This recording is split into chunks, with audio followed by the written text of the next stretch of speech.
huruf-huruf, satu huruf yang ketika dilafalkan ada dua makhraj yang terlibat. Ini terkait dengan harokat. Ya.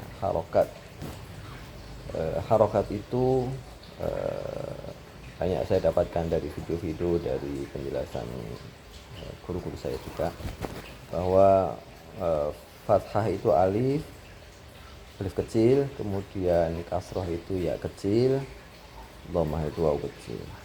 Maka setiap huruf yang dibaca berharokat berarti melibatkan makhrajnya harokat tersebut ya.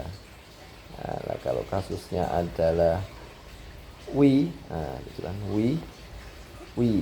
waw kasroh berarti itu melibatkan syafatain untuk wawunya sendiri dan kasrohnya untuk ya kecil untuk kasrohnya. Jadi makhrajnya adalah wawu dan ya kalau wi ya. Demikian juga untuk semua huruf yang memang berbeda berarti ya, yang berbeda dengan makhraj dari harokatnya ya. Contoh yang sama berarti wawu dhammah itu kan sama-sama wawu ya, berarti hanya satu makhraj ya. Nggak dipanjangkan loh ya, nggak dipanjangkan. Kalau dipanjangkan nanti ketemu makhrajnya mat lagi ya, makhrajnya mat kan dijawf ya. Ini yang di harokat ya. Wawu dhammah, wawu itu bibir, dhammah itu di bibir juga, berarti satu makhraj ya.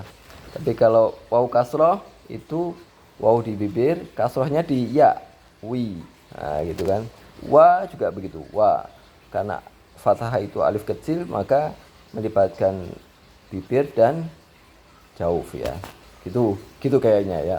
Mudah-mudahan nggak salah. Demikian juga huruf-huruf yang lain. Na, misalnya na. Nah, kasusnya na nanti sebentar nih jawabannya Ustadz Abdurrahman ya.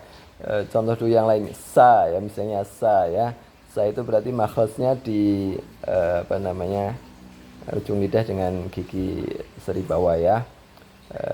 Itu kalau fathah berarti makhrajnya sin sendiri dengan fathah, yaitu alif kecil, rongga sa. Demikian juga si, si berarti mahsinnya dengan makhrajnya ya gitu ya.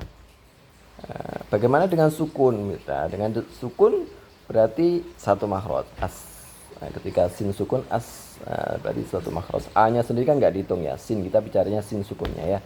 Sin sukun berarti satu makhraj. Demikian juga huruf-huruf yang lain satu makhraj. Nah, bagaimana dengan nun dan mim? Nun dan mim itu karena punya sifat hunnah, maka ketika sukun pun dia sudah dua makhraj ya. An misalnya, meskipun idhar itu tetap ada hunahnya ya.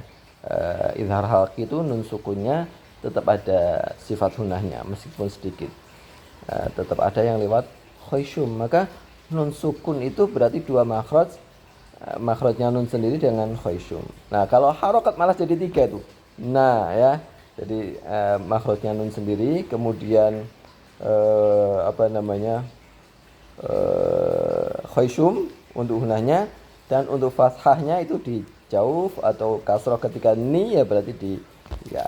Ini yang bicara huruf berharokat ya.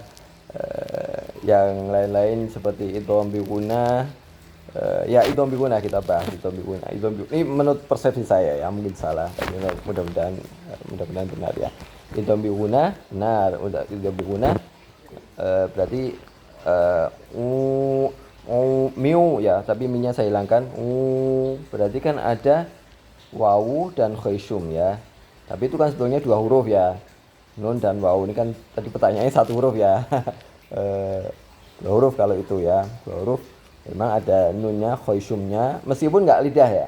Kalau minu nanti jadi iwi tuh, jadi iwi. Kalau lidahnya terlibat, karena kan idghamnya idgham kamil ya.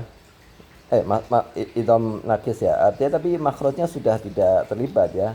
Sudah tidak terlibat. Nunnya, lisannya sudah nggak terlibat. Tapi khayshumnya masih sama wawu. Tapi itu dua huruf loh ya. Itu dua huruf ya. Sama wawu. Jadi kalau idgham mutajanisain basal ta, kebetulan makhrajnya sama ya.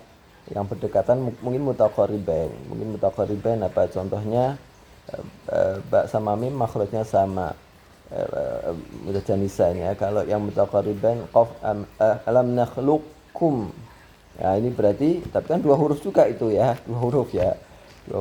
Demikian juga yang tadi ismam saya nggak bisa menjelaskan, tapi kayaknya itu di luar saya nggak tahu lah, saya nggak bisa menjelaskan hal itu ya. Eh, nggak paham saya. Masih jauh kita belum sampai ke sana kali ya, saya kira itu.